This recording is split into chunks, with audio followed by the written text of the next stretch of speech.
আচ্ছা, এ পর্যন্ত তো কেউ আসেনি, আপনি কেন আসলেন? এই পর্যন্ত তো কেউ এই এলাকাতে আসেনি।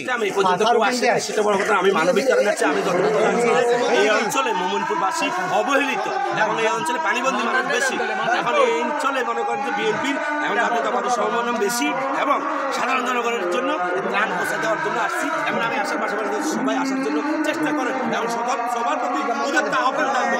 যত থেকে চাকরি থেকে শুরু করে ইউনিয়ন পরিষদ থেকে সবার প্রতি এবং সবার সমাজের দেশ বরণ্য সকল নেতৃবৃন্দ সমাজের বিশিষ্ট শিক্ষানুরী সবার প্রতি আমার আহ্বান থাকবে। আপনারা উত্তর পূর্বাঞ্চলে মানুষ অবহেলিত, আপনারা দেখেন, আপনারা আসেন এই মসজিদের পাশে চারিদিকে পানি, মানুষের ঘরে পানি উঠে গেছে। তো আমার আহ্বান থাকবে আপনাদের প্রতি আকুল আহ্বান থাকবে, আপনারা মোমিনপুরের দিকে সুদৃষ্টিতে তাকান এবং আপনাদের দৃষ্টির দিকে তাকিয়ে আমি আমার কথা শেষ করলাম। আল্লাহ হাফেজ। যারা বাইরে যান।